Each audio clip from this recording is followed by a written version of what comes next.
Hey everyone, welcome back to another episode of Pitch Please. This week I'm extremely excited to be here with three creative directors. Starting up, we have Elena Knox. Elena is a freelance creative director. Hi Elena. Hi, excited to be here. Next up, we have Gabe Ferrer. Gabe is a creative director at Alma in Miami. Hello everybody, very excited. Thanks for having us, Caleb. And lastly, we have my friend Nick Olish. Nick is also a freelance creative director. Hello. Let's get this thing on the show on the road. Well, now that we all know each other, it's time to play Pitch Please.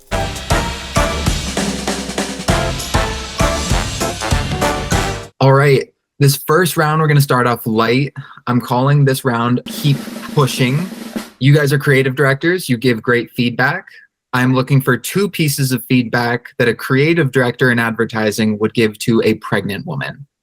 You guys are going to have 4 minutes for this round, and we will be right back. All right, we are back. Our creative directors have given an unknown pregnant lady some wonderful feedback that is on brand with the advertising industry, and we're going to start this round with Gabe. So Gabe, what is your feedback? This is an interesting topic because my wife, who was also a creative director, had a pretty intense pregnancy and didn't appreciate my Jurassic Park shirt at the labor. My first piece of feedback is, I need you to start thinking outside the womb. Because that's what it's all about. Easier said than done, baby. Yeah.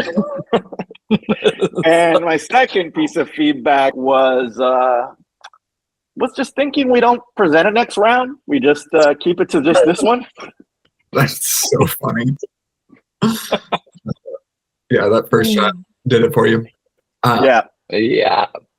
Mm-hmm. All right, Nick, what is your feedback?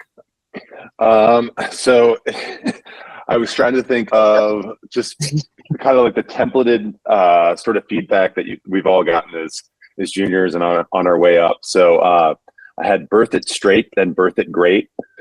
Oh, this is so funny. And then my next one is, just have fun with it. And it being those contractions. Yeah. Oh, have fun with it is the worst. So this is feedback while she's in labor. Which is like on brand for a creative director to just be like, hey.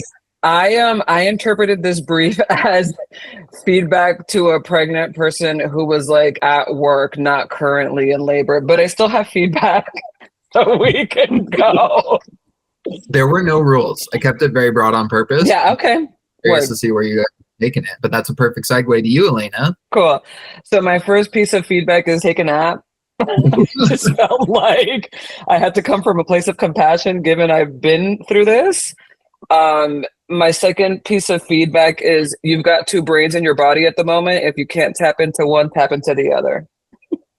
No excuses. Like, you may be fried, but there's That's right, another one in baby. there. If you're not bringing it, you get that child involved. So funny. You It's can like, hey, brainstorm alone.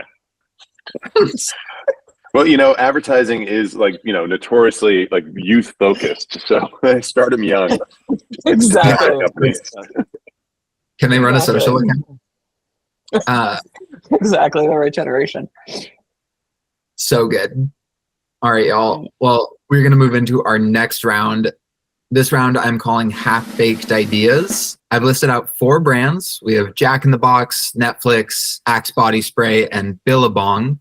And I'm just looking for any idea for any of those brands. It can be anything you want, but the only caveat is that you were super stoned when you came up with it. You guys are going to have 5 minutes for this round.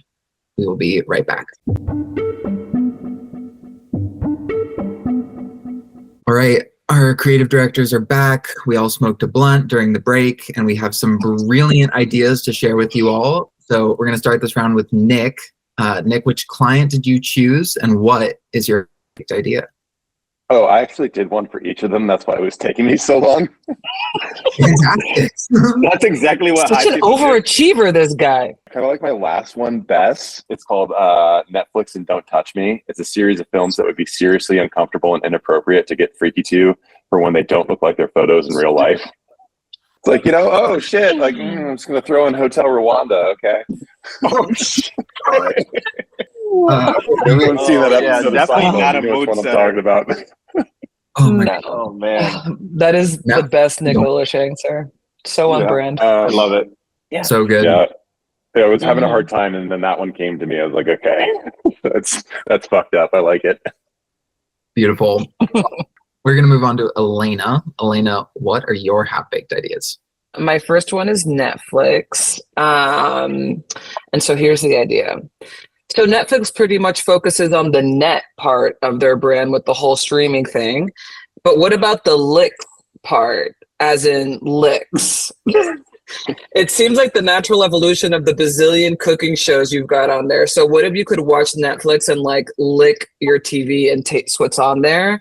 So you could lick all the stuff on Chef's Table and not have to drop the money at IRL to try it. This is so And- good.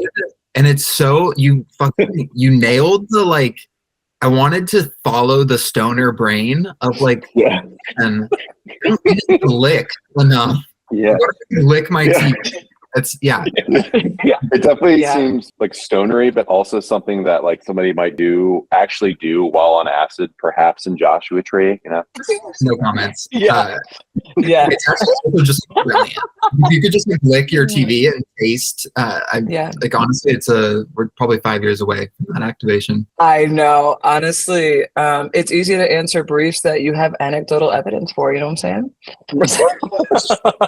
Not licking your TV, just watching Chef's Table stoned. I love it. Netflix has got lots of ideas between Nick and Elena so far. Yeah. So, Gabe, what are your half-baked ideas? My first is for Jack in the Box, and it's what if we like put famous Jacks in boxes? It's right there for the taking. Just open a box, find like an augmented reality Jack Black just singing about French fries. Or fictional Jacks. You open a box, you get Jack Bauer from 24 just yelling at you to go try the latest bacon double cheeseburger or America explodes. It's like all the stakes, And who knows? People might start changing their name to Jack to be in boxes. We have to hang on this for a sec because it's so fucking good. And I hate this idea because it would work like right now. Like if Gen Z could buy a Jack in the Box with a fucking Jack in it, like it would sell out instantly. And also my only comment I know. was I really wanted, instead of Jack Bauer, I wanted it to be Captain Jack Sparrow, just like popping out of a Jack. Ooh, that's a good one. Yes. We should actually pitch it, right? Guys, you all crushed it. Those were so good. I cannot wait. We are going to move on to our next round that is hopefully a little cathartic. This round I'm calling Trash to Treasure, and this should just be a trip down memory lane. I'm looking for you guys to bring back your favorite dead ideas that never made the. So I want to hear them. I want to hear what the client was. I want to hear what your idea was. You guys are going to have 5 minutes to collect your thoughts, find some old favorite ideas. We'll be right back. All right, we are back. Our creative directors have gone down memory lane and brought back ideas from the dead that they beloved. Well, I don't think that is correct, but whatever. We're just gonna move on. We're gonna start. We love them.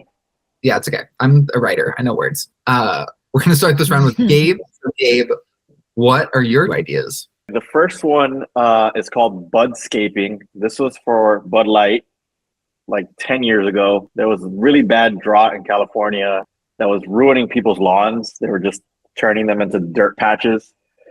So to solve that, Bud Light would sell these 24 packs that had actual grass or turf patches built into them, so that the more that you drank, the faster you could cover your lawn and make it look beautiful again. And you could throw like lawn revival parties and, invite people over. And this got really far. Like now that I'm saying it out loud, it sounds like a made up thing, but this got, like we had companies develop prototypes. Like we had the Bud Light box with like, this area on top that you can actually have like the grass patch in. And they just like got cold feet at the end, but it was almost made. It's definitely one of those advertisements where you're like, man, that's a great idea. And like everything is like so perfect. And it's like, okay, you drink the beer, you get more lawn. But then like in practicality, it's like someone's drinking 4 cases in 6 months and they have like these 4 like, yard patches or whatever. And they're Yeah, they just have like That's an great. L in their house. Okay, we are going to move on to Nick. Nick, what are your ideas that are back from the dead? It's something I didn't come up with, but that was presented to me, and it just is burned into my brain because of how bad it was. It was like, oh my god, like frighteningly bad. So it's called Love Fenway Park and Your Captors. So I had an idea presented to me where we would nab Red Sox fans in New York, transporting them over state lines and under duress, only to be surprised with a VIP experience in Fenway Park. It was for an airline. And it was presented by an intern, and when I was like, no, he's like, yeah, we like nabbed them with a gun. I was like, no, we don't. No, we don't. And he was pissed that I was killing it. I was like, I can't even take this seriously. It's so bad. If you want to go to federal prison, be my guest. There's a big surprise at the end. Yeah. So the idea was just kidnapping? Yeah, it was Basically, like kidnapping people Yeah. and transporting them across state lines. The idea was committing a felony. There's a baseball game at the end of it. Is you're in like a trunk for 4 hours, like blindfolded. You show up in Fenway Park and you're like, that made it worth it. Thanks, guys. And like now I'm just fucking confused. Well, we're going to round out this round with Elena, who definitely does not want to share her idea, but is going to out of the kindness of her heart. So, Elena, what is the idea that you want to share? So when we worked on Google Pixel 2, I know they're like on 8 or 9 now, but Google Pixel 2, there was a brief for a teaser for the brand campaign. And it was like a brief a lot of people at the agency were on. And the brief was get people to switch to Pixel from Apple. So the film was a stormtrooper skipping through a field as they like slowly take off the pieces of their uniform to Sammy Davis Jr.'s It's Gotta Be Me. You know, the track like It's Gotta Be Me. And at the end, the line was leave the Empire, switch to Pixel. And it was so like simple and like Apple is the Empire, and we shot and it was beautifully shot and it was awesome. But yeah, it was killed by the CEO of Google for reasons unknown. But yeah, that's the story. Damn. Bad. Would have been great. Forever in my heart. Yeah. When you can summarize the entire spot in a sentence and you're like, damn, yeah, that would have been great. Yeah. All right, y'all, we're going to move into our final round. This round I'm calling Major Merger Memo. And I know you all are creative directors, but I want you to enter your CCO brain. You guys are running an agency, not your current one. And you guys have just merged with Satan's agency called Luciferocious. I would like the memo that you are sending to Adweek to announce how excited you are about this merger and the new direction of your agency. You guys are going to have, say, 6 minutes to write this memo. We will be right back.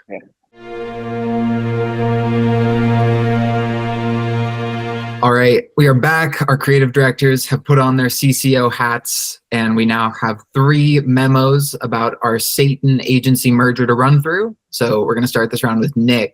Nick, what is your memo? So it reads, Hail Prophets. We're excited to announce that we've merged with literally the hottest indie agency on the scene, Luciferocious. The competition's heads will roll as we paint the town red with ideas that are so bloody good, they'll rattle your faith. Critics will say that partnering with the devil himself and his agency is jaded at best and sacrilege at worst, but we don't expect them to survive the ad wars to come. We also have 2 new business wins, Morningstar Sausage and the Yeezy line of products. I Googled Satan, like which angel was he? And apparently he was like the depiction of Venus, which is also known as the Morning Star. So I just thought of Morningstar sausages, how apropos. I thought he was just a sausage guy. I was like, I'm trying to figure out. I thought it was like causing heart disease. Oh, we did that too, yeah. You know, gluttony is one of the 7 sins. You could have just said Tesla. And Kanye did do a gigantic leap from I praise God to I love Satan now. So they're a great agency. They're really, really good at turning things around.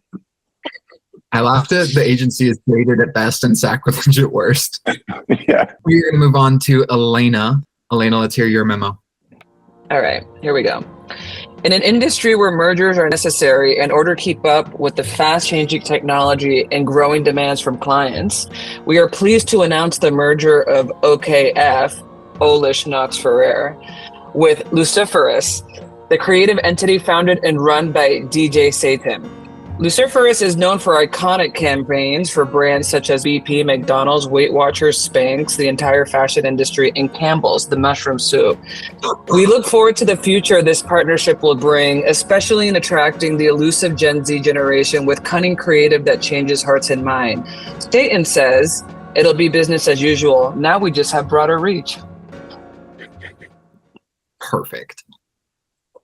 Also, when is OKF opening doors? Okay, yeah. Yeah, that's it. If we've got if we've got Satan's backing, that's all the money we need. We are going to end with Gabe. Gabe, let's hear your memo. All right, here we go. Gabe Advertising has made a deal with the devil, literally. We are very excited to announce that we are merging with Luciferus, Satan's cross-realm agency. They're on a red-hot streak of attracting clients that can take the heat, probably because they attend pitches with pitchforks. But we see that as a good thing. We're tired of getting bullied by conservative clients. Luciferus brings brands that aren't afraid to wind up in the sixth realm of hell. We couldn't think of a better time for this merger now that degenerate gambling and marijuana is being legalized. So if you want your brand to be on fire while also flipping off Jesus, hit us up. So good. The agency did become Luciferus, which is okay. It was originally Luciferocious, but I will allow it. Ooh. Luciferocious. Sounds better. Okay, it's a note. I did for write me. Luciferocious. Yeah. You nailed the spelling. That's okay. That's a note for me to come back with punchier names. But it's so good. I was waiting for the has made a deal with the devil line, so I'm glad it made it. I love the thought of like maybe there being like Luciferocious, like the CCO is actually named Jesus, like Jesus. Jesus, so Mary and Joseph, like Jesus, Mary, and Joseph. I love that. That's great. Twisted. You're twisted. Feels right. You guys crushed it. All of them are so good. And now comes my least favorite part of every game, which is announcing a winner, which was impossible to pick as always. So I'm going to cheat and award this episode's winner to Nick Olish. Congratulations. Hey, you brought us all together. Thank you, Nick. Yes. Thank you guys for hopping on. This was so much fun. I was like, who should I do this with? I was like, oh my God, it's pretty obvious. Thank you so much to you guys for playing. Thank you to everyone for watching, and see you next time.